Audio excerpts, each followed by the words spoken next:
Bismillahirrahmanirrahim. Assalamualaikum warahmatullahi wabarakatuh. Waalaikumsalam warahmatullahi wabarakatuh. Ya, terima kasih teman-teman yang telah berkenan hadir walaupun kasus corona lagi naik. Hari ini 7.505. Ya, mudah-mudahan yang sakit segera diberi kesembuhan ya. Yang belum nikah segera dapat jodoh karena jodoh itu meningkatkan imun dan kepercayaan diri gitu, serta kualitas hidup. Jadi nyari jodoh itu kalau stres ya ya bahaya juga gitu lah. Ya kalau yang sudah siap nikah ya nikah gitu ya. Mas Chandra kalau sudah ketemu ya nikah aja Mas gitu loh. Nggak usah nunggu lama-lama, akad saja lah gitu loh. Jadi akadnya pakai Zoom juga nggak apa-apa gitu. Tapi malam pertamanya jangan pakai Zoom gitu ya. Oke, hari ini kita akan bahas tentang guru dan etika pendidik dalam perspektif hadis gitu.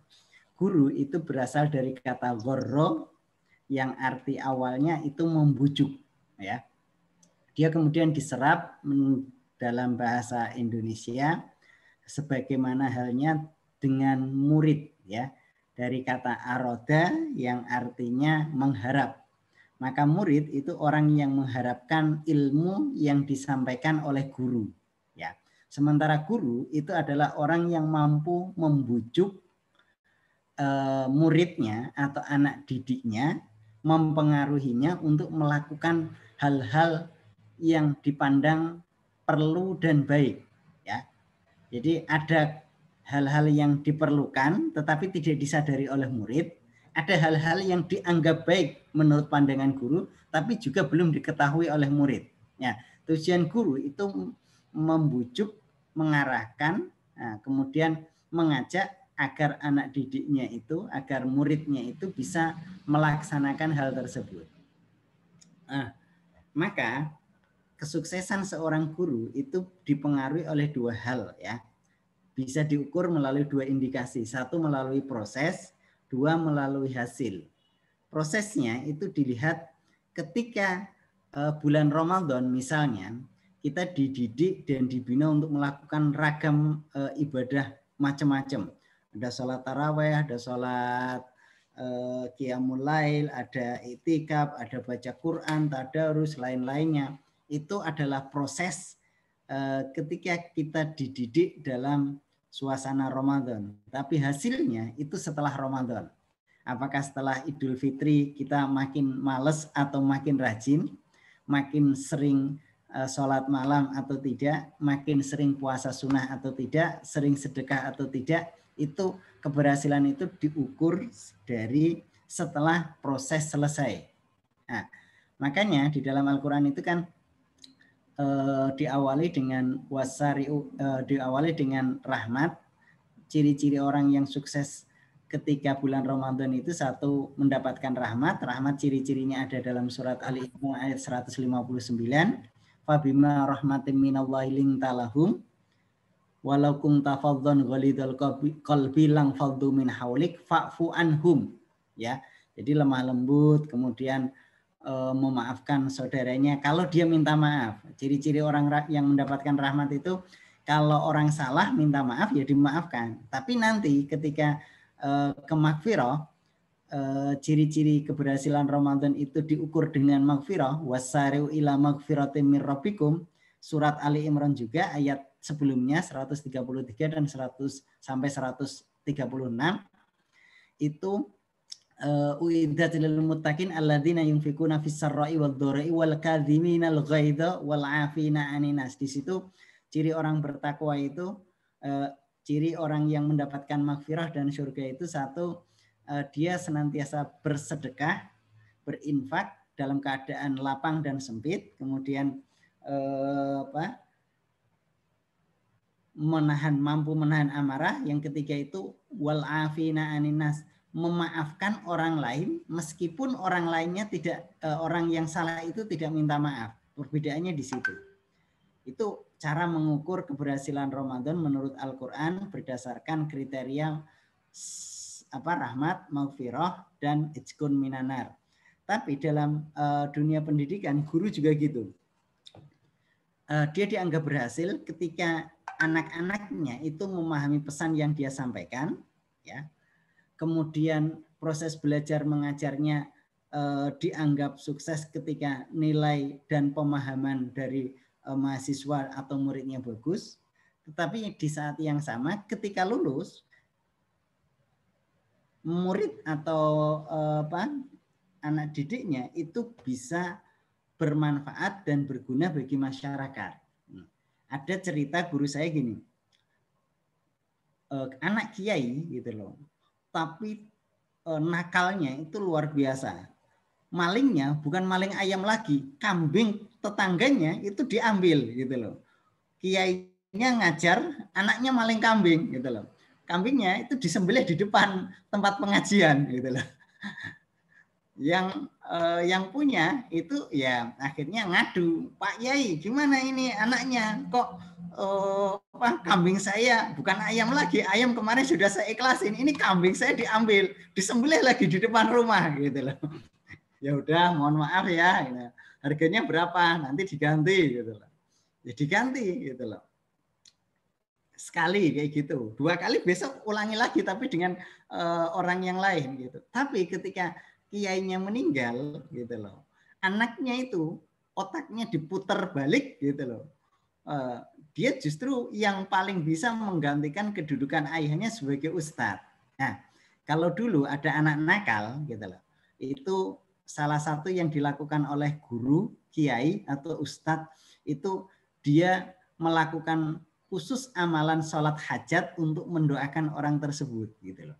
Bukan dikeluarkan, bukan dimarahi, bukan diusir dari pondoknya, kecuali kalau dia melakukan hal-hal yang dianggap melampaui batas yang sudah tidak bisa dimaafkan. Misalnya main perempuan, minum minuman keras atau mencuri. Itu kalau di pesantren daerah saya Meranggen Demak sana, kalau ada santri melakukan 3 hal gitu loh. 1 mencuri, pokoknya diwanti-wanti itu. Kalau tempat lain merokok. Kalau merokok, kalau di NU kan masih toleransi. Kalau yang di tempat lain ada yang kiainya nggak ngerokok, pokoknya kalau ngerokok dikeluarin. Main HP misalnya. Pokoknya main HP apapun nggak bisa. Kecuali harus izin. Nah, misalnya mau komunikasi, mau nelpon, mau apa gitu. Nah, kalau mencuri, kemudian main perempuan. Perempuan itu pacaran tapi kelewatan dan ketahuan gitu. Kalau nggak ketahuan sih nggak masalah ya, Mas Chandra. Kanan kiri putar-putar Monasnya ditutup misalnya kayak gitu. Yang ketiga itu kalau sudah minum minuman keras, santri kayak gitu udah nggak ada maaf. Tapi kalau belum pada tahap itu kiainya melakukan sholat malam, sholat hajat khusus untuk mendoakan anak-anaknya yang nakal itu. Dan itu luar biasa ternyata. Salah satunya itu guru saya, sekarang masih hidup itu.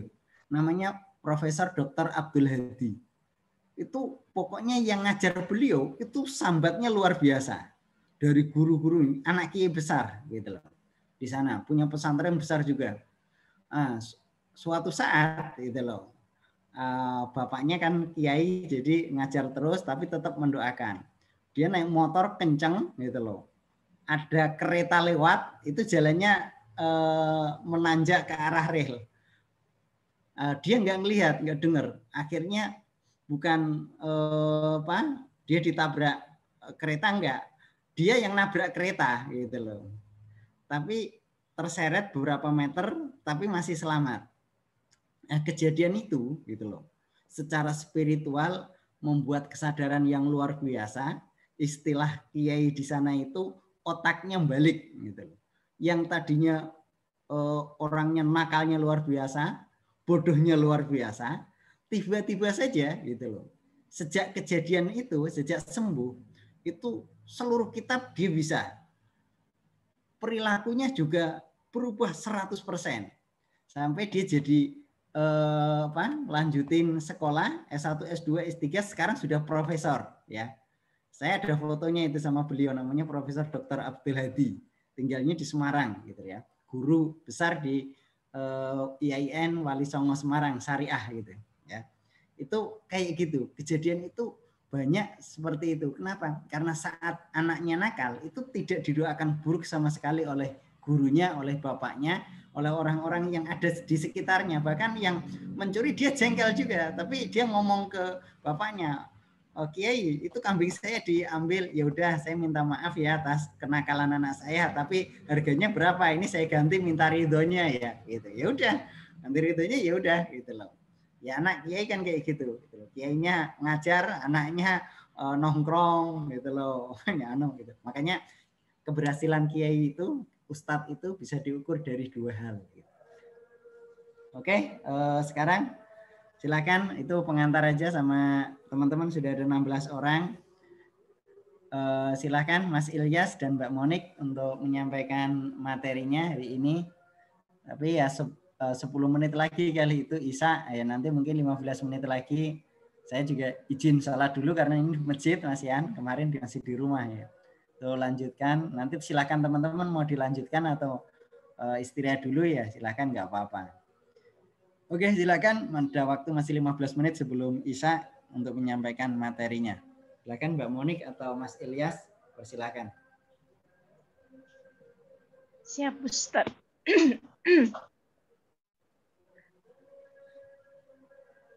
Salman minta bantu share screen.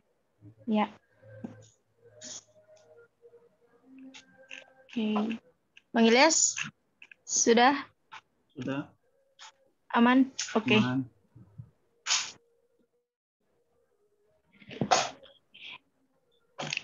Bismillahirrahmanirrahim. Assalamualaikum warahmatullahi wabarakatuh.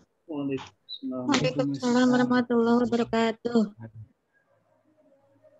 Rabbi israhli sadri wa yassirli amri wahlul 'uqdatam min lisani yafqahu qawli. Pertama-tama segala puji bagi Allah yang telah melimpahkan rahmat serta hidayahnya pada malam ini sehingga kita semua bisa berkumpul pada Zoom meeting pada malam hari ini, dan tak lupa juga tercurahkan kepada Nabi Muhammad SAW dan yang telah membawa kita kepada zaman yang lebih baik. Izinkan kami dari kelompok 7, yaitu yang terdiri dari Monika Fitri dan juga Muhammad Ilyas, ingin membahas tentang pendidik serta etika guru dalam perspektif hadis.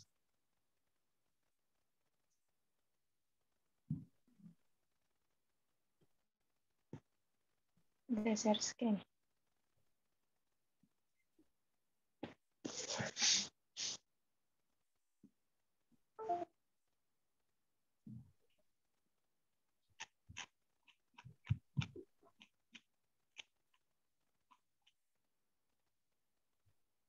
Oke, yang pertama yaitu membahas tentang pengertian guru. Guru secara umum yaitu orang yang bertanggung jawab terhadap perkembangan jasmani serta rohani peserta didik, baik secara kognitifnya atau afektif dan juga psikomotoriknya. Kemudian pendidik dalam arti khusus yaitu orang yang bekerja dalam bidang pendidikan atau pengajaran, dan dia memiliki kecakapan atas keahliannya di bidang mengajar secara profesional serta memiliki sertifikat, dan juga secara resmi telah ikut bertanggung jawab. Dan dalam konteks pendidikan Islam, guru juga dikenal dengan pendidik, yaitu ada 3 bentuk. Yang pertama murabbi atau murabbi, muallim, dan muaddib. Ketiga ini memiliki makna yang berbeda sesuai dengan konteksnya, kemudian juga memiliki kesamaan tertentu pada suatu makna.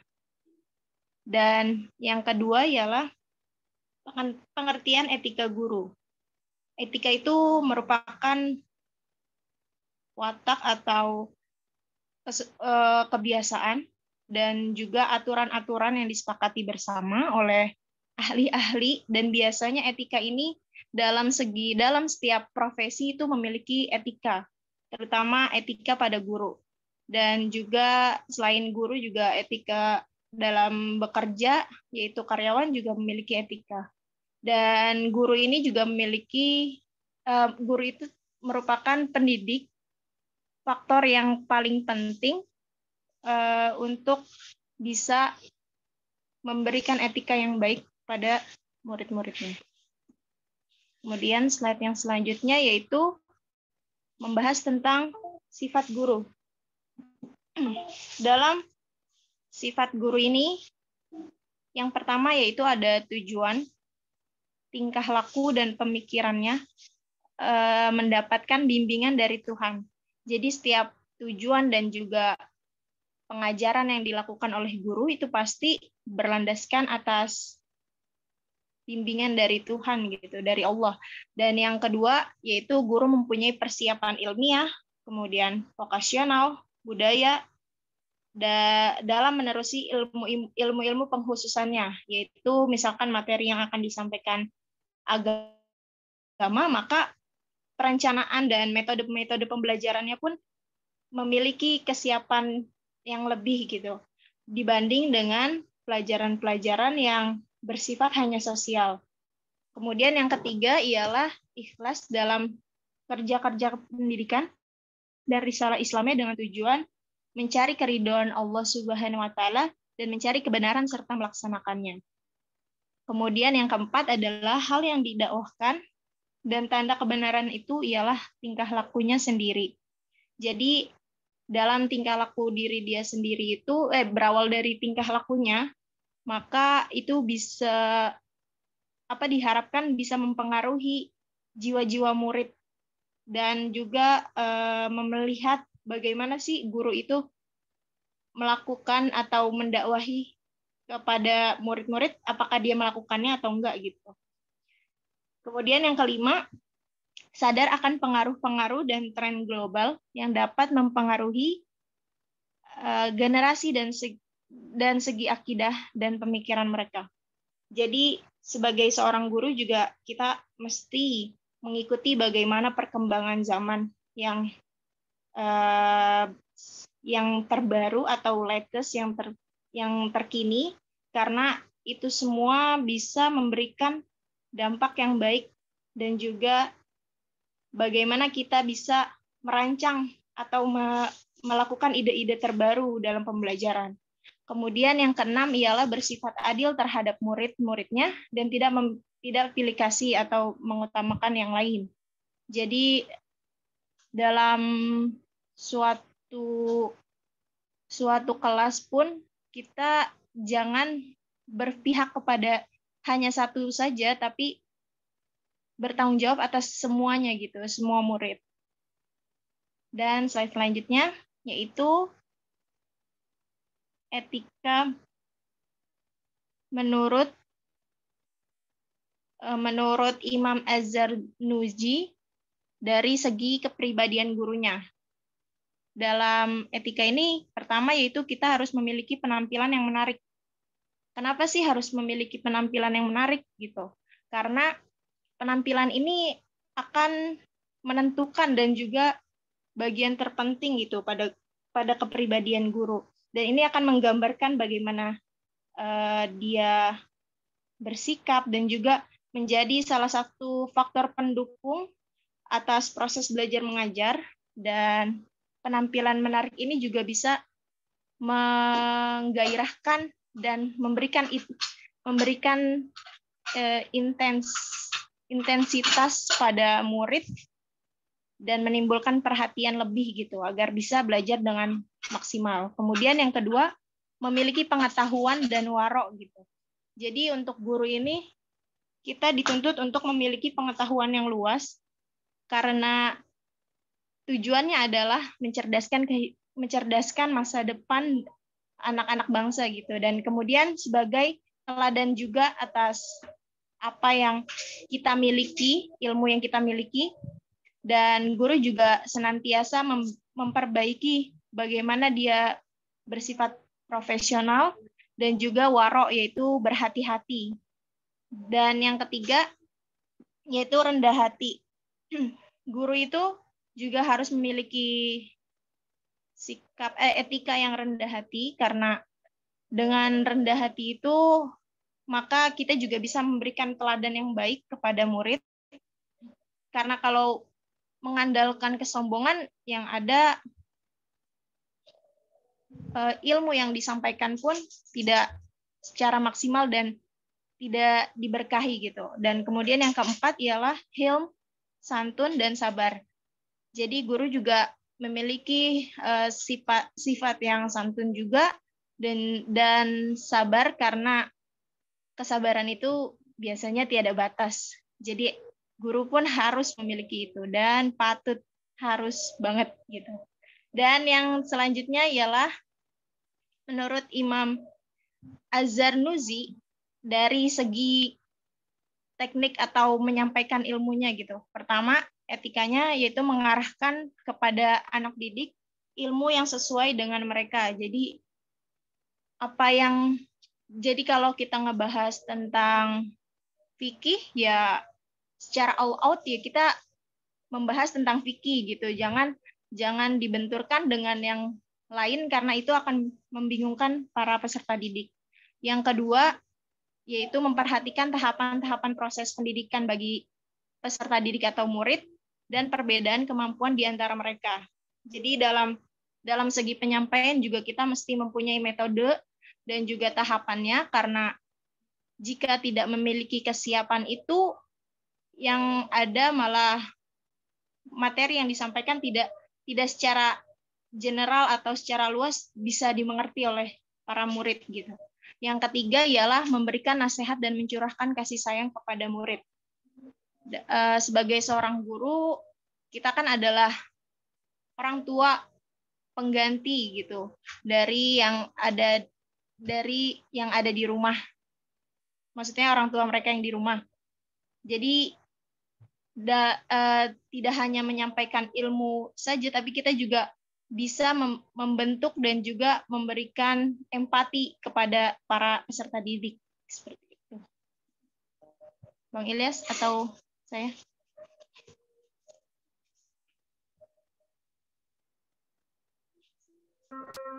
Halo.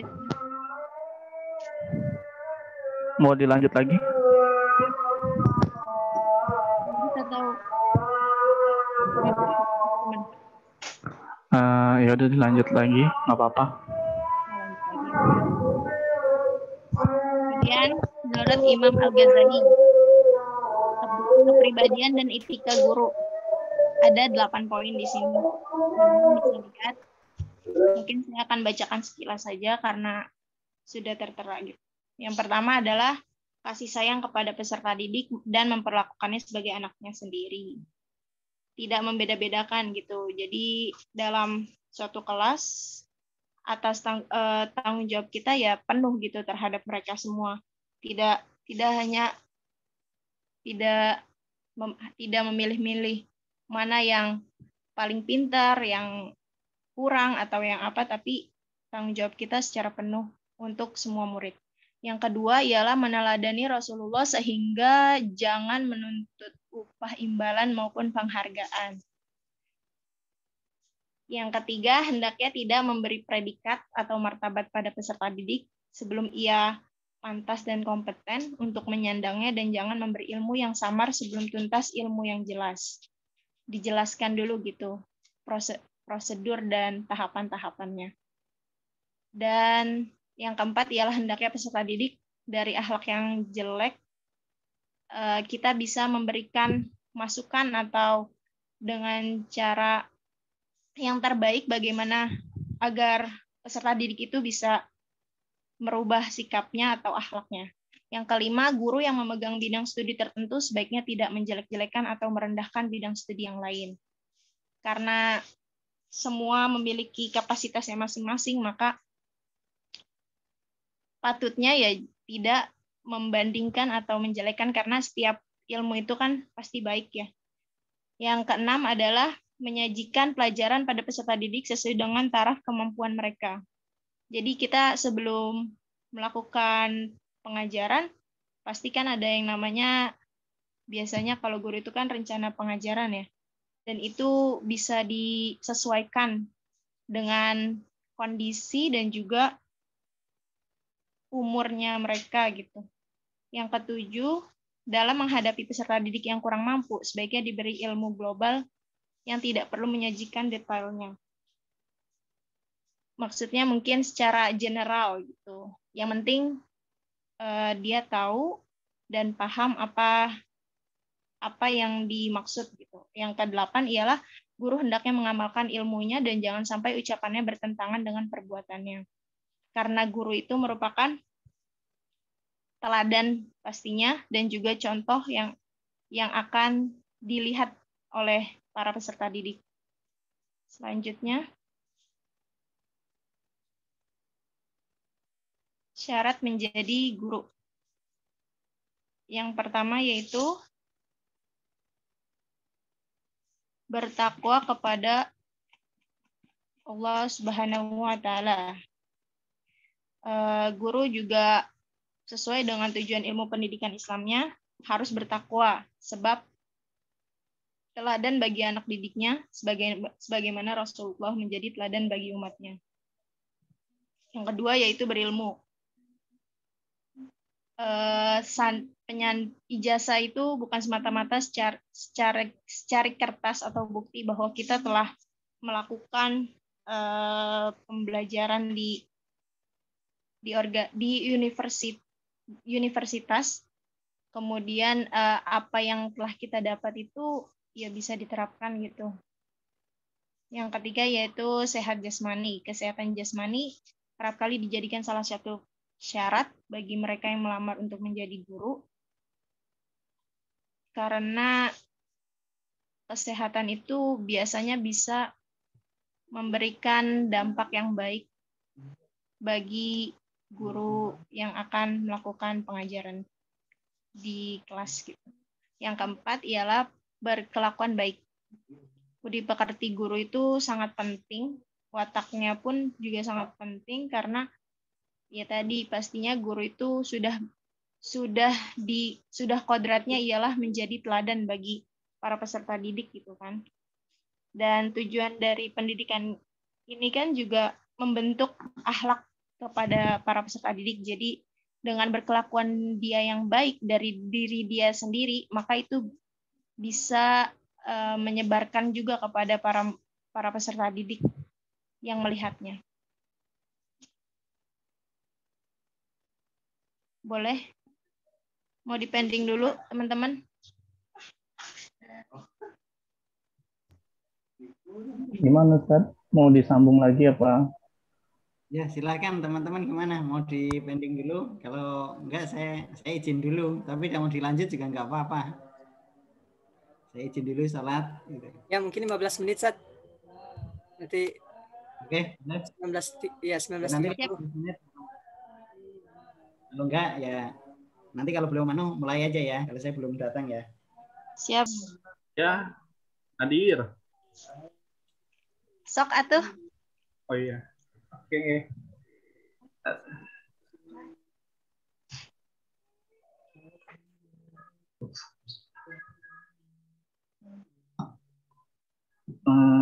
Ininya. Slide-nya.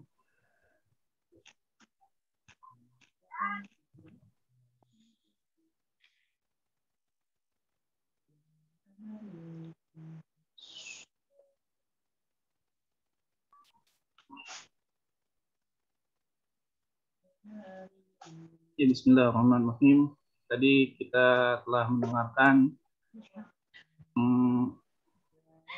materi yang telah disampaikan oleh saudari kita yaitu Saudari Monik tentang pengertian pendidik atau seorang guru dan tentang etikanya juga bagaimana seorang guru berperan dalam mendidik peserta didiknya. Nah, di samping itu seorang guru itu harus mempunyai pemahaman dalam mengajar. Kita lihat bahwa mengajar itu merupakan suatu tugas yang mulia. Makanya seorang guru dituntut untuk mempunyai atau memiliki pemahaman tersebut. Ini sejalan dengan hadis Nabi SAW yang berbunyi, an Abi Mas'udin al-Ansari qala Rasulullah sallallahu alaihi wasallam yaumal qauma aqra'uhum li kitabillah fa in kanu fil qira'ati sawa'un fa'lamuhu bisunnah fa in kanu fi sunnati sawa'an fa aqdamuhum hijratan fa in kanu fil hijrati sawa'an fa aqdamuhum silman wala yu'ammanna rajula fi sultanihi wala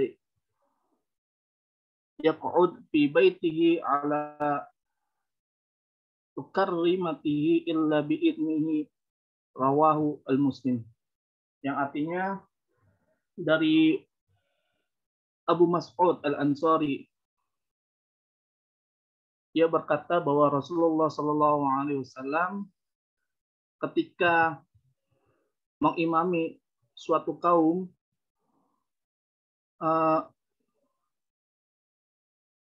itu hendaklah orang yang lebih pandai tentang kitab Allah di antara mereka. Apabila mereka itu di dalam kepahamannya sama, maka yang lebih mengetahui di antara mereka adalah yang paham tentang sunnahnya. Jika mereka itu sama dalam pengetahuan tentang sunnah, maka yang lebih dahulu diutamakan adalah yang memiliki pemahaman sunnah yang lebih besar. Jika mereka itu sama dalam hal hijrahnya, maka yang lebih dahulu di antara mereka masuk Islam. Dan janganlah seorang mengimami orang lain di dalam kekuasaannya, dan janganlah ia duduk di tempat kehormatan yang berada di dalam rumah kecuali dengan izinnya. Jadi hadis ini secara gambaran luas menerangkan bahwa seorang guru itu harus mengerti dari segi keilmuannya, dari segi memberikan pemahaman kepada seorang muridnya, dan juga pemahaman tersebut agar seorang siswa atau peserta didik tersebut tidak terlepas dari pemahaman-pemahaman yang salah, akan tetapi pemahaman tersebut bisa bermanfaat bagi dirinya atau orang lain. Selanjutnya, dan tatkala guru juga harus mempunyai sifat kasih kepada anak didik. Hal ini sejalan juga dengan sabda Nabi Muhammad SAW dari Ibnu Abbas radhiyallahu an, qala Rasulullah SAW, ketika itu Rasulullah SAW bersabda kepada li Ashjin Abdul Qais, kepada Abdul Qais yang terluka, inna fika khalisataini yuhibbuhumullah al-hilmun wa anatu. Sesungguhnya di dalam dirimu ada dua sifat yang disukai oleh Allah Subhanahu wa taala, yaitu santun dan sabar. Hal ini juga dikiaskan bahwa seorang guru itu harus mempunyai bersifat lemah lembut dan santun kepada peserta didik. jika sifat tersebut tidak dimiliki oleh seorang guru, maka pendidik tersebut tidaklah disebut seorang guru, akan tetapi bisa juga disebut sebagai pembina atau mentor yang memberikan pengajaran terhadap yang diajarkannya. Akan tetapi pengertian pendidik itu harus sejalan, bersifat kasih kepada didiknya, karena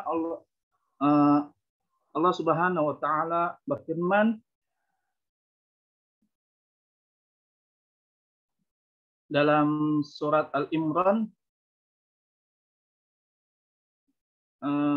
ayat 159, "Bima rahmatin minallahi linta lahum walaupun tafaddan ghalidan qalbi lang faddu min hawlik fa'fu anhum wastaghfir lahum wasyawirhum fil amr fa idza azamta fatawakkal 'ala Allah innallaha yuhibbul mutawakkilin."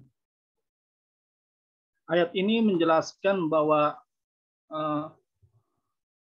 Nabi Muhammad SAW juga mempunyai sifat santun terhadap umatnya dalam mengajarkan ilmu, apa yang beliau dapatkan ketika wahyu turun. Dan beliau ajarkan kepada umatnya dengan berkasih sayang dan lembut serta sabar dalam hal mengajar kepada umatnya atau memberikan umat dan penjelasannya. Selanjutnya,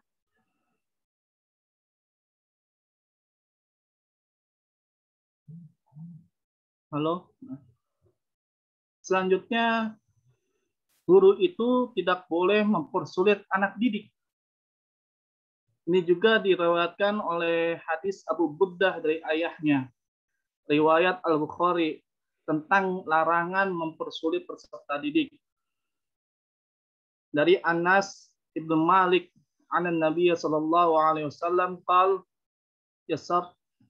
yasirru wal tu'assiru wa basyiru wa la tanaffaru wa kana yuhibbul takhfifi wa taysiri 'alan nasi, rawahul Bukhari.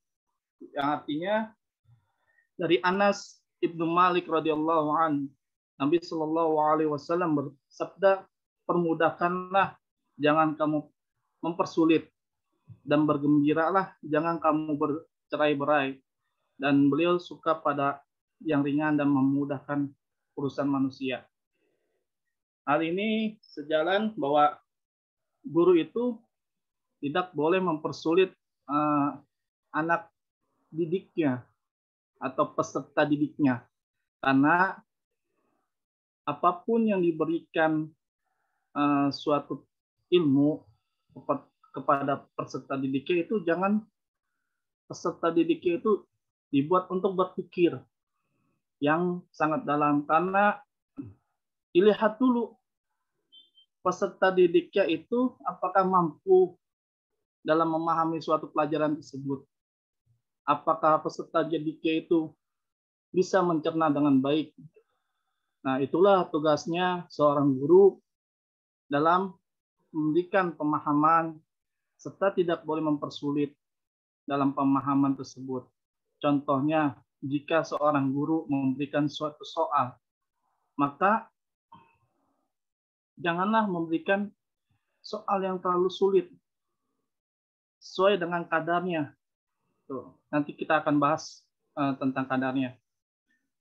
Maka haruslah diberi atau diberikan kisi-kisi terlebih dahulu sebelum seorang siswa tersebut atau peserta didik tersebut menjawabnya. Jadi kita latih dulu biar sensor motoriknya bekerja agar dia berpikir untuk bisa menjawabnya.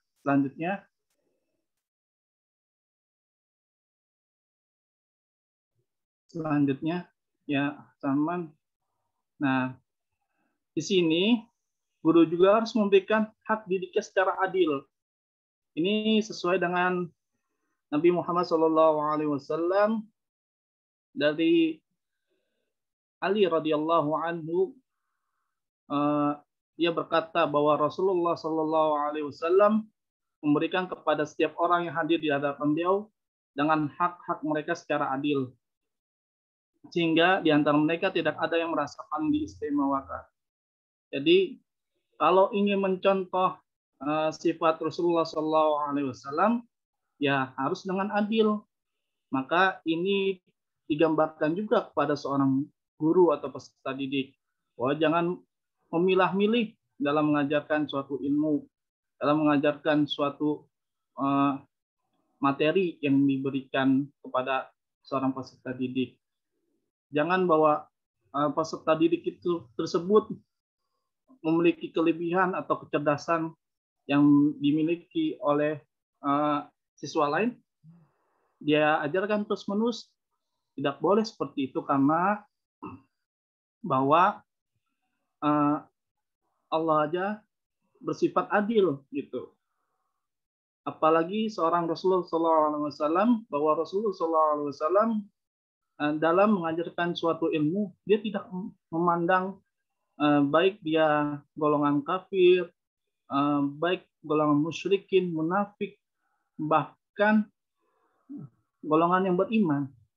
Maka seorang guru ini harus mempunyai sifat tersebut dalam hak mendidiknya kepada seorang peserta didik dengan adil dan secara santun dan lembut dalam mengajarnya. Selanjutnya, terima kasih. Itu saja mungkin dari kelompok kami. Mungkin ada yang ingin ditanyakan atau yang ingin sharing pengetahuannya tentang peserta didik ini, atau yang ingin didiskusikan baik dari materinya, pengalaman mengajar. Mungkin di sini para senior-senior yang sudah berpengalaman mengajar kepada peserta didik, atau bisa juga menanyakan tentang hal-hal yang belum dipahami. Karena materi ini juga buat kita untuk kedepannya sebagai calon seorang pendidik, memberikan suatu ilmu kepada peserta didik yang akan kita ajarkan. Terima kasih. Mungkin dari teman-teman ada yang ingin bertanya? Dipersilakan. Atau mungkin materinya sangat berat gitu, sampai ada yang megangin kepala, ada yang megangin dahi, ada yang merenung. Ayo, yang mau bertanya silakan disampaikan. Itu aja, Ayo, silakan. Enggak, yang lain dulu aja. Yang lain dulu, Masya Allah. Ayo, Zaratul ini mungkin, Siska. Ada Siska. Ya, disampaikan Siska, yuk. Kalau nggak ada kita pulang. Alhamdulillah. Merdeka. Ya. Kalau Makanya tidak ada PKM sampai jam 8, Mas. Takutnya ini juga kena razia nanti online ini. Oh. Siap. Gimana, ada yang mau disampaikan mungkin dari yang lain? Atau ini Bang Ilyas, kita sharing nih. Ya, boleh. Sekitar hadis yang menyulitkan ya? Iya. Yang tidak boleh mempersulit anak didik. Kan Benar. konsep pembelajaran saat ini kan memang lebih cenderung kepada agar peserta didik itu bisa mengolah atau konsep problem solving, kan kita sering dengar ya. Ya, problem solving. Peserta didik dikasih sebuah masalah, kesulitan, hal-hal sulit, agar dicari solusi terbaiknya. Ya, hal ini tentu sebagai ajang latihan pada peserta didik, terutama nanti di lapangan, ya ketika di luar, agar bisa berpikir secara terbuka, ya kan, kemudian realistis, idealis tentang apa solusi yang mereka sampaikan gitu. Sedangkan maksud kesulitan ini itu seperti apa gitu? Apakah kesulitan yang membuat keputusasaan peserta didik?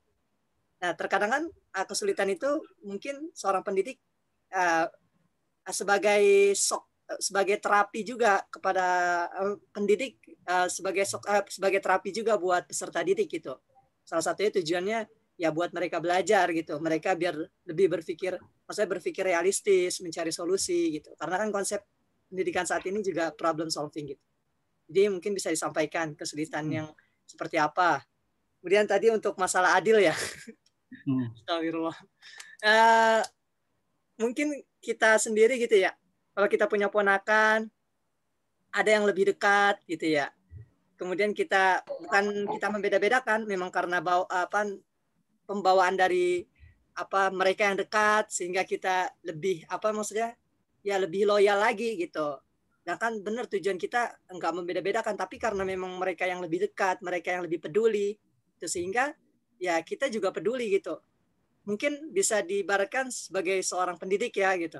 Pendidik ada murid yang mungkin karena murid yang memang benar antusias gitu ya, kemudian mau belajar sehingga guru itu juga merasa senang, ya, bukannya menjadi kesayangan bukan, tapi karena antusias si murid juga mau belajar, dari sikapnya baik, sopan santunnya baik, sehingga ya dekat gitu dekat sama pendidik atau dekat sama guru. Sehingga ya ketika proses pembelajaran terkadang ada pembawaan-pembawaan yang mungkin menunjukkan bukan ketidakadilan ya, maksudnya terlepas dari itu ya terkadang ke bawah ya karena memang peserta didik yang itu memang antusias juga, kemudian semua tadi hal-hal yang baik juga diperlakukan sehingga kita juga secara refleks ya terkadang malah juga mendominasi kepada mereka gitu, terutama kepedulian kita gitu. Memang ya mungkin bisa disampaikan gitu bagaimana keadilan yang demikian gitu dalam proses pembelajaran nantinya. Mungkin bisa disampaikan. Terima kasih.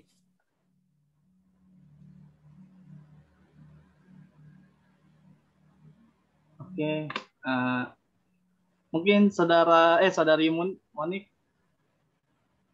ingin menjawab atau kita kan sharing gitu kan, memberikan tanggapannya lah, jawaban tapi tanggapannya terhadap sharingnya ini bisa juga dari teman-teman kan yang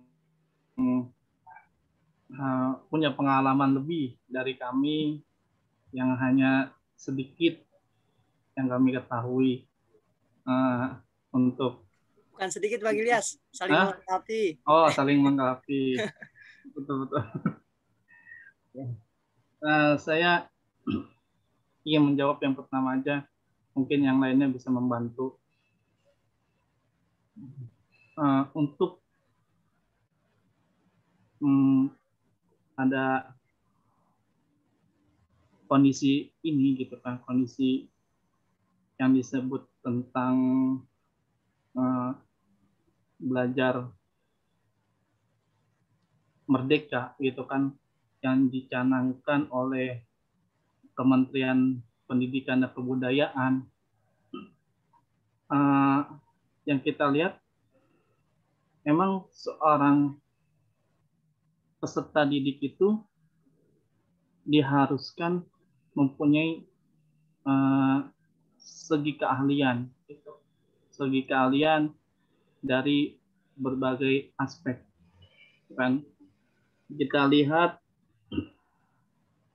bahwa hal tersebut karena mengikuti zaman sekarang gitu, semakin zamannya berubah dengan era teknologi yang semakin berkembang pesat, maka seorang peserta didik dituntut untuk bisa dalam segala hal. Nah, kita lihat ketika Nabi Muhammad SAW, beliau tidak hanya mempunyai pemahaman atau ilmu satu bidang saja. Beliau tersebut bisa memanah, beliau juga bisa bertarung sangat hebat, dan juga beliau bisa juga sebagai ahli ilmu yang hal tersebut bisa diberikan kepada umatnya. Dalam konteks ini sebenarnya zaman ini itu zaman era teknologi yang pesat gitu, 4.0 kalau zaman sekarang. Maka dalam hal ini para bidang ahli pendidikan itu memberikan suatu terobosan yang dimana bahwa seorang pendidik ini harus bisa segala hal, bukan satu ilmu saja gitu. Bahkan yang kita ketahui, yang jadi pertanyaan kita, apakah bisa seorang murid tersebut mencapainya atau menggapainya, gitu kan? Itu banyak sekali problem-problemnya. Tapi dengan intinya kita mau tidak mau harus mengikuti perkembangan tersebut, karena perkembangan tersebut tuh dibutuhkan. Contohnya seorang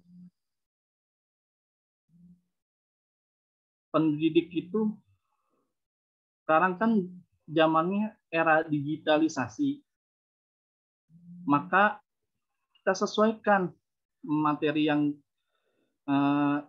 kita ajarkan, ditambahkan materi pada saat ini gitu, biar pola berkembangnya dan cara berpikirnya seanak itu nanti menjadi lebih berkembang. Jangan diajarkan tentang sholat terus ngaji aja, gitu kan? Atau tentang wudhu aja. Emang benar itu penting, akan tetapi tidak hanya di situ aja, karena ini loh di zamannya sekarang. Zamannya orang-orang itu harus bisa segala hal dalam era digitalisasi ini. Itu saja mungkin. Mungkin saudari Monik ingin menambahkan. Cukup kayaknya Bang Ilyas. Udah panjang tadi. Bang Ilyas, maaf. Tadi kan di dalam slide ke-11 ini kan kita tidak boleh mempersulit, ya, guru tidak boleh mempersulit. Sedangkan tadi yang konsep ya, problem solving, terkadang guru memberikan sebuah kasus ya dalam proses pembelajaran. Nah, kemudian nanti kita peserta didik disuruh cari solusi, ya kan? Dan itu mungkin terkadang ada bagi beberapa anak itu cukup sulit gitu pandangannya gitu. Jadi maksudnya ini dalam hadis ini itu yang seperti apa gitu, memberikan kesulitan seperti apa? Apakah yang kesulitan yang sampai menimbulkan kekecewaan atau menimbulkan keputusasaan dalam belajar nantinya gitu, atau yang seperti apa gitu di dalam hadis tersebut?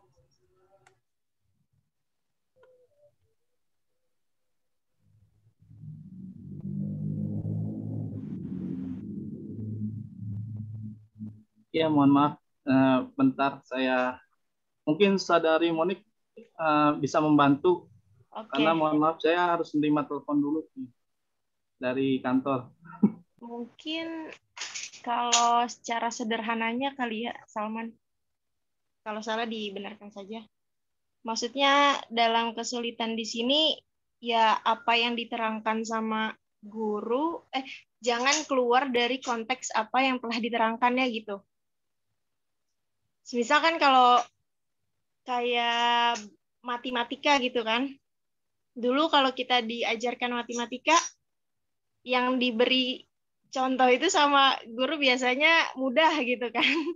Nah, nanti saat dilakukan diberikan tugas untuk dilakukan di rumah, dikerjakan di rumah, nah itu biasanya kan agak lebih sulit. Mungkin seperti itu kayaknya. Secara sederhananya, maksudnya jangan keluar dari konteks apa yang telah dia ajarkan gitu. Kalau sudah keluar dari apa yang konteks dia udah ajarkan, ya itu kan mempersulit gitu kan. Gitu sih mungkin. Kurang lebihnya nanti diluruskan sama ustadznya. Nah, kalau untuk yang pertanyaan kedua, apa tadi perlakuan adil ya? Hal itu, tar dulu, itu gimana Salman? Menurut antum? Iya, maksudnya kan Yang tadi. Memberikan hak didiknya secara adil gitu. Enggak, yang tadi yang apa? Yang sulit itu. Pak. Gimana? Ya. Alhamdulillah. Ya, cuman kalau mungkin kalau ini maksudnya kalau tujuan dari pendidik sendiri kan pasti mereka memberikan soal-soal yang demikian tadi yang matematika ya kasusnya. Pasti dengan tujuan pembelajaran gitu. Apalagi biar anak-anak lebih kritis nih. Karena saya punya teman yang tadi disampaikan Monik. Nah, ketika matematika itu bahkan soal yang belum maksudnya dikasih soal ini karena biasanya cuma diputer-puter gitu. Bukan cuman ya. Maksudnya bagi dia cuma diputer-puter gitu. Bagi saya susah juga emang. Nah, bagi dia cuma diputer-puter. Ini cuma keputar kayak gini, ini cuma keputar kayak gini. Jadi kita agak lebih kritis aja nih di sini kayak gitu. Nah, itu kan berarti kan tujuan dari pendidik, tujuan dari seorang guru tersebut pengen kita problem solving gitu. Gimana cara kita mencari solusi gitu. Nah, makanya kesulitan di sini apakah kesulitan yang dimaksud itu sampai kita putus asa nih, akhirnya kita kecewa nggak mau belajar. Kedepannya bisa. Ya, seperti itu. Ya, bisa. Atau yang tadi dimaksud gitu. Jadi udah keluar konteks pelajaran, itu udah salah satu kita termasuk ke hadis yang memberikan kesulitan kepada Iya. Karena mungkin pembahasannya apa nanti yang dijadikan PR atau atau diskusi lain cerita gitu kan, itu mempersulit yang harus bikin keras peserta didik untuk berpikir gitu. Karena tidak ada dasarnya dari gurunya. Kalau mungkin ada dasar, barangkali dia bisa gitu kan memecahkan masalah itu. Dan biasanya kan kalau problem solving itu kan kelompok ya. Nah, itu kan dari kelompok itu juga dilihat kelebihan-kelebihan dari masing-masing peserta didik. Semoga menjawab, nanti bisa diluruskan sama ustadznya. Terima kasih, syukuran. Ya, saya tambahkan. Nah, dia yang adil ya? Oh, Bang Ilyas mau nambahin? Ya, nggak apa-apa. Jadi, tentang persulit anak didik. Coba kita lihat, tidak semua pendidik gitu kan, tidak semua pendidik mempelajari atau basicnya benar-benar mempelajari tentang problem solving gitu kan. Yang saya ketahui itu hanya beberapa guru yang bisa mengerti tentang problem solving tersebut, yang tahu akan ilmunya. Contohnya seorang guru matematika kan ada yang murni, ada yang pendidikan. Beda. Kalau dia mengajar dengan yang murni, itu tidak dapat yang namanya materi tentang problem solving ini. Bagaimana cara mendidik peserta didik tersebut dengan baik dan benar gitu kan. Nggak dapat semuanya itu. Akan tetapi itu bisa diatasi jika pendidiknya tersebut mau belajar lagi, gitu kan. Tidak semua guru itu dapat. Makanya pada saat memberikan materi, kan kadang-kadang si guru tersebut itu tidak mengukur kemampuannya gitu. Kemampuannya si muridnya tersebut atau siswanya, akhirnya kan dia buat tuh soal yang sulit-sulit. Disitulah letak tidak adanya sikap problem solving terhadap peserta didiknya atau seorang murid. Yang terjadi pada saat ini gitu, seharusnya si guru tersebut mengerti, oh soal ini, matematika ini harus diselesaikan bersama-sama gitu kan. Bagaimana gitu. Soalnya gini, yang saya ketahui tidak semua guru di sekolah itu bisa menyusun RPP, rencana pembelajaran gitu kan. Tujuannya apa itu tidak semua bisa, kecuali orang-orang yang sudah belajar gitu. Cuman hanya sekedar belajar saja gitu kan, ngajarin aja, tapi dia tidak tahu gitu tujuannya yang diajarkannya apa. Apakah mau cuman hanya menghasilkan ilmu pengetahuan sebatas saja tanpa mendidik karakternya sehingga berubah. Itu tidak semua guru bisa. Tuh. Yang kedua tentang adil. Nah, yang tadi digambarkan, kalau mau jawaban yang benar, ya ikutin Umar bin Khattab radhiyallahu an ketika beliau diangkat menjadi khalifah, gitu kan? Diangkat menjadi khalifah yang diusung oleh para sahabat. Tatkala beliau menjadi khalifah, beliau mengumpulkan kepada keluarganya beserta anaknya bahwa beliau akan menjadi seorang pemimpin. Nah, di situ bahwa Umar bin Khattab itu memberikan suatu keadilan gitu. Hal ini keadilan sebelum bahwa apa yang dia tetapkan, apa yang dia putuskan terhadap suatu ketetapan dia atau diibaratkan ini undang-undang dia, nah, maka mau tidak mau keluarganya harus menjalaninya. Bagaimana korelasinya terhadap seorang guru? Nah, guru yang baik itu ya seperti itu. Guru yang baik yang bisa diterima, dan jika itu dari keluarganya sendiri, maka tergantung dari niatnya. Niatnya itu seperti apa? Si peserta didik ini atau gurunya itu, kalau seandainya mementingkan keluarganya, ya sudah, gitu maksudnya. Itu tergantung dari sikap gurunya. Jika mengikuti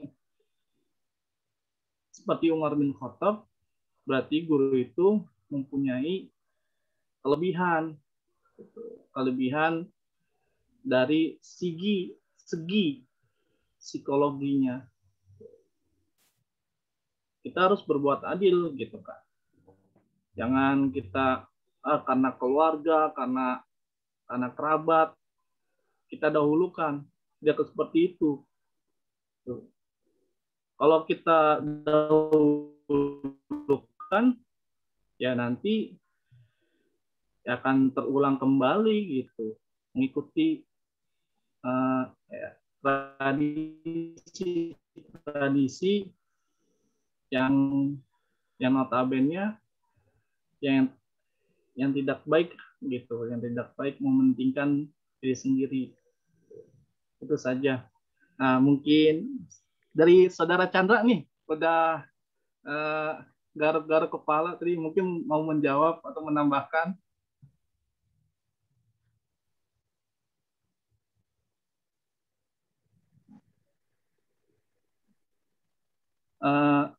Oke, selanjutnya yang kedua tadi ya, Salman, apa gimana ya berlaku adil gitu? Coba jawab. Salah dibenarkan nanti. Mungkin apa dari sikap adil itu kan apa ya? Kewajiban seorang guru gitu kan untuk berlaku adil kepada para peserta didiknya. Dan sikap adil ini biasanya memang sudah menjadi tuntutan gitu bagi guru, karena ya kita harus memperlakukan semua siswa itu sama, tidak yang tadi apa, tidak hanya yang memiliki apa tadi, tingkat apa tadi Salman, ya pokoknya yang itu. Jadi jangan terpaku sama satu siswa saja gitu. Kemudian adil dalam jadi adil itu perlu adanya juga keseimbangan agar anak didiknya itu mempunyai pemahaman secara bersama dengan tujuan pembelajarannya gitu. Dan kalau misalkan ada anak didik yang mungkin pemahamannya kurang, jadi lebih diperhatikan lagi. Dan untuk anak murid yang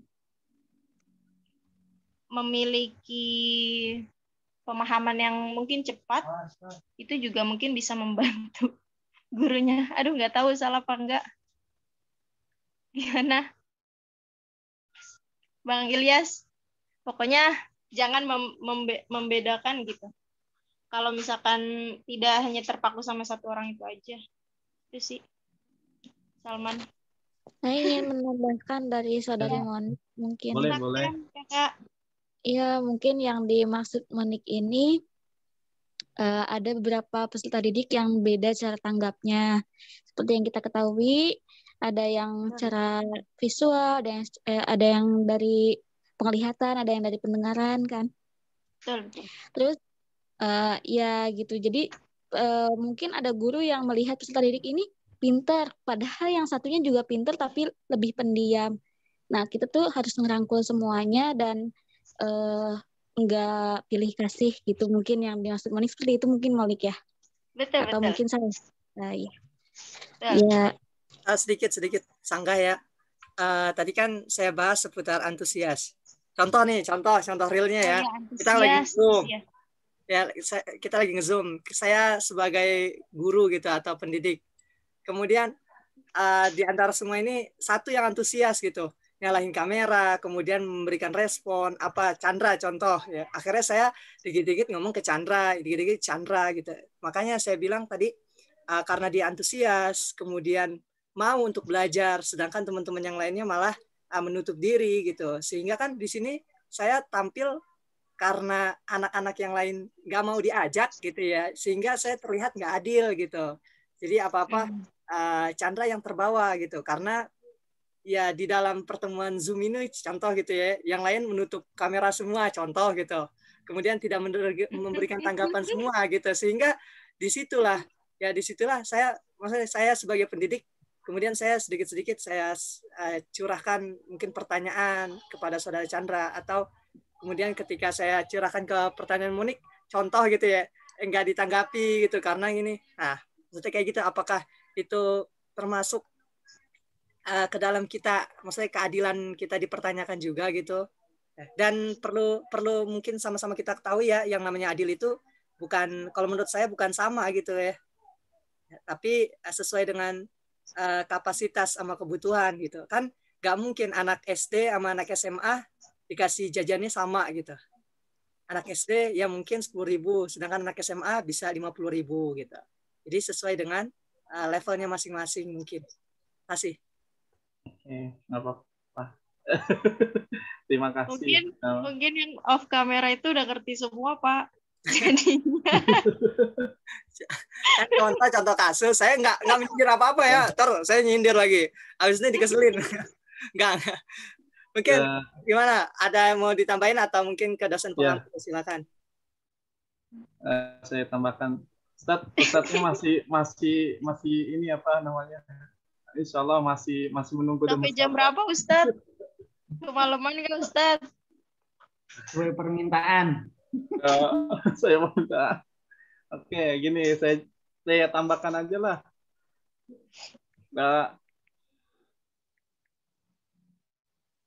Kenapa yang pada saat Imam Bukhari itu mengarang suatu kitab hadis gitu kan, kenapa beliau pertama kali itu menulis tentang niat? Nah, saya korelasikan bahwa niat itu merupakan kunci terbesar bagi seseorang gitu. Karena mungkin saja di samping niat itu ada kendala-kendala yang kita tidak ketahui gitu kan. Emang kita maunya niatnya belajar gitu kan. Itu niatnya belajar. Contohnya saya sebagai peserta didik itu mau belajar, mau benar-benar mau gitu kan belajar. Akan tetapi kan dalam kondisi yang kita tidak sangka-sangka atau kita duga gitu kan, atau tersebut bisa jadi yang niatnya lurus kan gitu, nah bisa dibengkokkan gitu kan, yang penting mah hadir gitu kan, mendengarkan, emang benar gitu, karena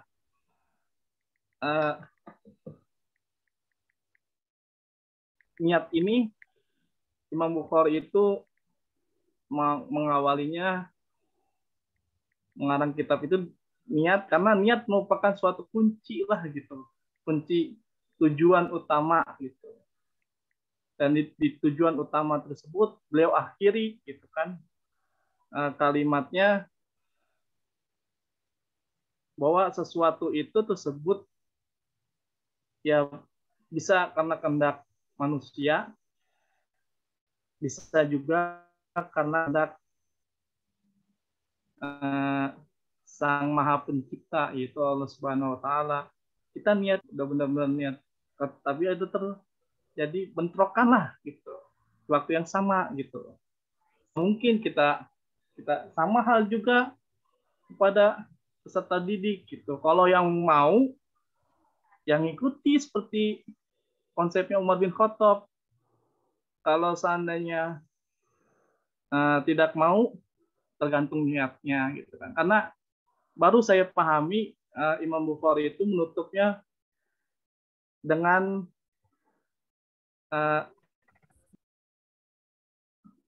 iman gitu, karena iman itu yang terakhir itu saya iman, bahwa iman percaya kepada qada dan qadar. Nah di situ tergantung niatnya, kepada kalau niatnya baik ya baik, kalau niatnya buruk ya buruk gitu. Nah, siapakah itu? Yaitu hati. Hati itulah yang akan berbicara. Terima kasih. Mungkin dari teman-teman yang ingin menambahkan, atau kita langsung saja kepada Ustadz Pak Suprapto, mungkin bisa memberikan penjelasan yang jelas, yang bisa kita paham gitu, dan bisa memperbaiki kesalahan-kesalahan atau melengkapi dari penjelasan-penjelasan yang kita sampaikan. Terima kasih. Oke, terima kasih Mas Ilyas, Mbak Monik. Saya kira sudah panjang dan lebar, sudah paham semua lah. Saya tadi sudah ngasih pengantar juga lumayan panjang. Begini intinya, adil itu di dalam Al-Quran dibagi menjadi dua, satu al-adlu, dua al-qistu. Al-adlu itu berbeda dengan al-qistu. Ketika adil memakai kata al-adlu itu penekanannya kepada pemberian hak kepada mustahiknya sesuai dengan kadar masing-masing atau kadar jumlahnya. Jadi kalau kayak tadi Mas Salman bilang anak SMA dengan anak SMP beda, ya memang itu ukurannya al-adlu. Tetapi ada juga di dalam Al-Quran itu tingkat pertama keadilan ya. Ada tingkat selanjutnya yang disebut al-qistu. Keadilan yang bisa memberikan kepuasan kepada seluruh orang yang terlibat. Dan itu hanya bisa dilakukan oleh orang-orang yang memiliki kemampuan dan kecerdasan yang matang. Guru itu selain bisa memperlakukan sistem al-adlu, memberikan hak kepada mustahiknya, memberikan sesuai dengan porsinya masing-masing, dia juga dituntut untuk bisa memuaskan atau meridhokan seluruh orang-orang yang terlibat dalam pendidikan yang dia naungi. Contohnya kalau Pak Quraisy itu mencontohkan gini, dalam ilmu parenting itu sebenarnya nggak boleh kalau misalnya kakak punya mainan, adiknya mau dikasihkan, itu nggak boleh ya dalam ilmu parenting. Ya jangan, itu punya kakak, kamu harus main-mainan sendiri atau nanti dibelikan. Tapi dalam ilmu ihsan atau ilmu adlu itu diperbolehkan. Gini, ketika kakaknya punya mainan, adiknya diminta, nangis, orang tuanya bilang kasihkan, nanti kamu akan saya belikan yang lebih bagus lagi. Nah, kata itu bisa membuat kepuasan bagi kedua belah pihak. Adiknya tadi nangis minta mainan dari kakaknya, kakaknya itu dibelikan yang lebih baik, gitu loh. Nah, dalam pernikahan itu yang dituntut itu al-adlu, bukan al-qistu, ya. Jadi istri pertama dengan istri kedua ya itu ya diperlakukan sama sesuai dengan ukuran masing-masing. Ya. Tetapi soal puas atau tidak puas, soal merasa bahagia atau tidak, itu ya pokoknya minimal tidak berbuat dolim gitu loh. Nah, makanya kalau nanti yang laki-laki itu begini, kalau sudah punya banyak duit itu tuntutan istri nambah Mas gitu loh.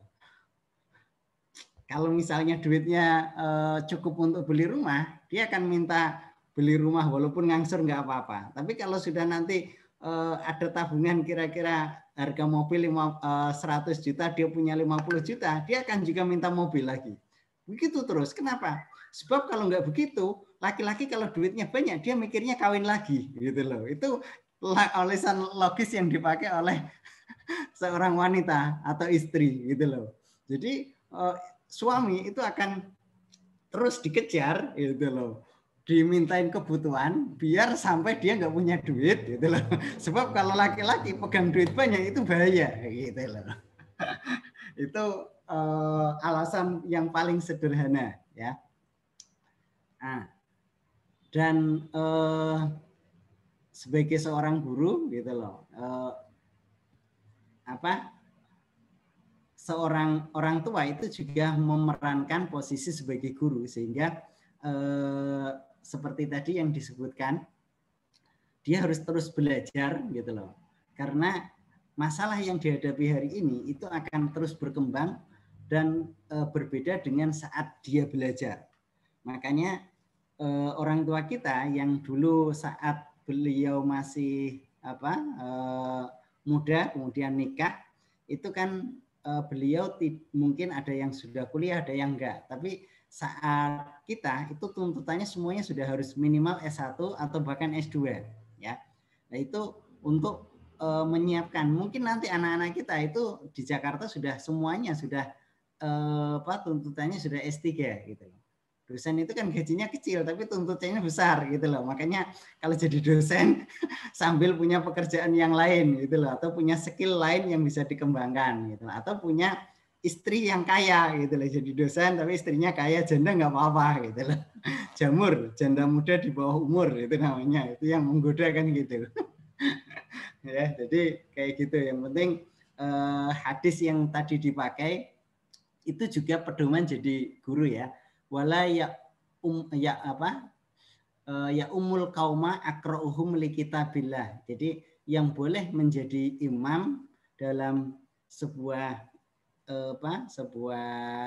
tempat masjid atau tempat yang buat belajar itu adalah orang yang paling akro. Akro itu artinya bukan hanya paham, maknanya al-jam'u, ia paham, ia mengamalkan, ia menyampaikan, gitu loh.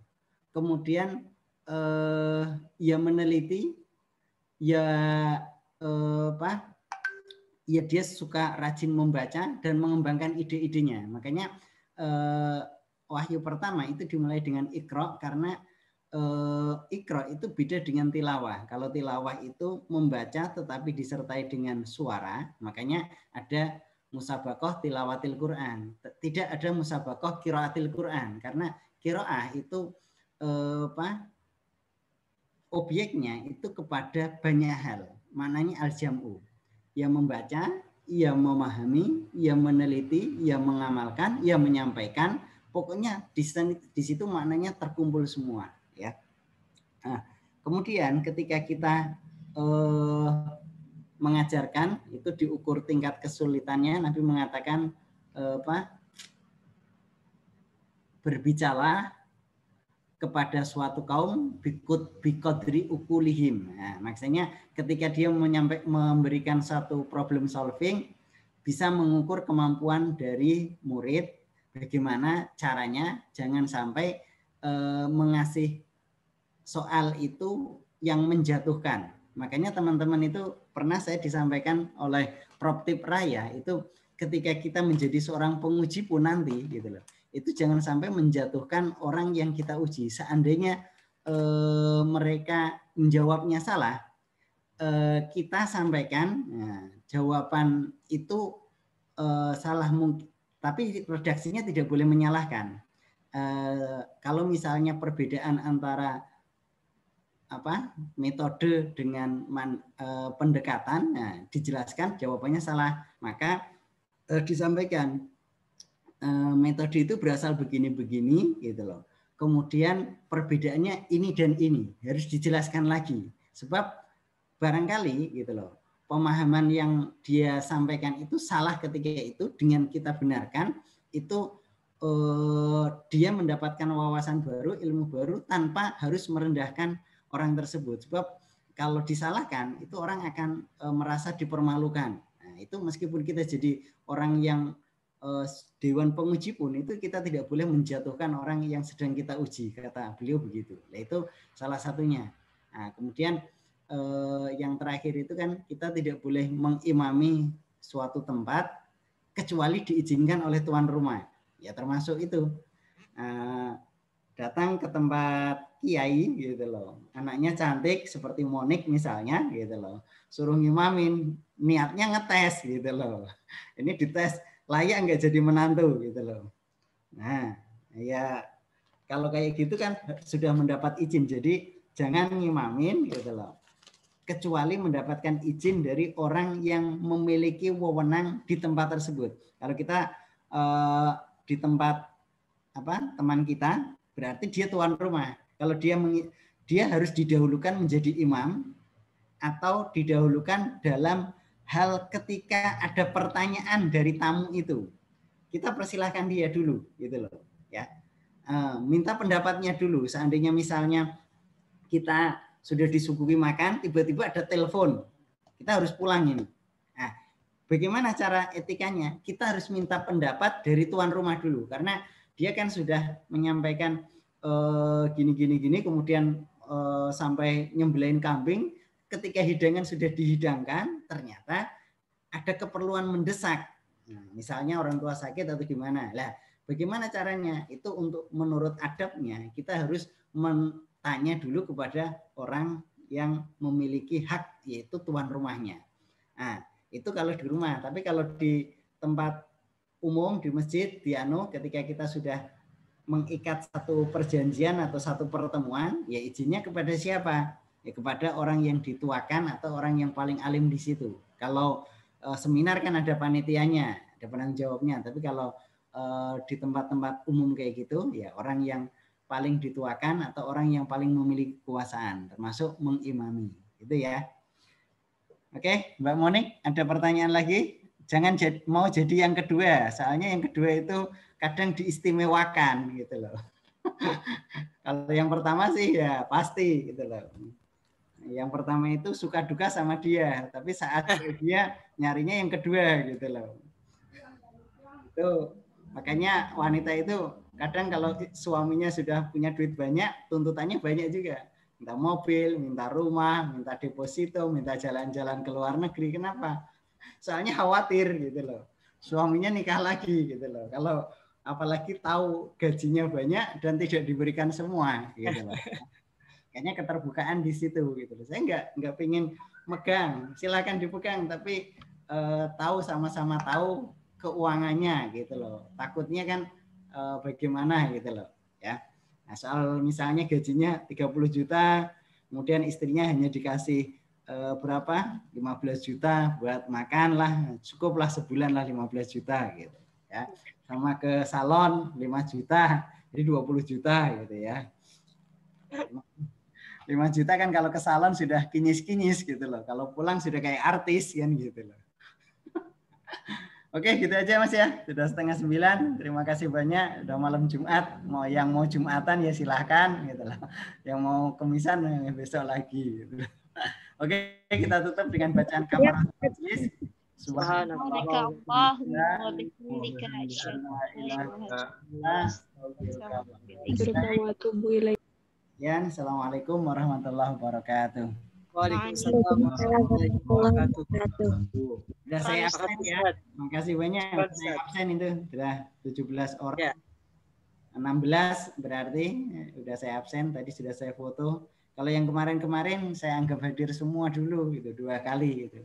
Teman-teman yang nggak hadir ya di inilah gitu. Kenapa gitu? Mungkin karena ada sesuatu. Tapi kalau yang pertama itu Mas ya, siapa? Ahmad Sofyan sama Nauratun Nazifah ya, belum. Nauratun Nazifah masih bergabung saat hari di. Ya, masih enggak? Untuk datanya kan saya nggak megang saat, tapi yang bersangkutan nggak pernah, maksudnya saya juga nggak tahu infonya kalau dia bergabung di matkul ini gitu. Oh, iya. Saya kalau tahu bisa ntar saya infoin gitu. Iya. Bu Siti Dahria kok ini kemana ya? Biasanya hadir dia. Minggu ini banyak yang lagi kurang sehat, Sat. Salah satunya beliau juga. Oh iya. Ya udah dianggap hadir lah, kemarin kan hadir. Caca, Sat. Ya. Caca juga. Oke, terima kasih ya. Terima kasih, Sat. Udah malam. Makasih banyak teman-teman. Mohon izin pamit ya.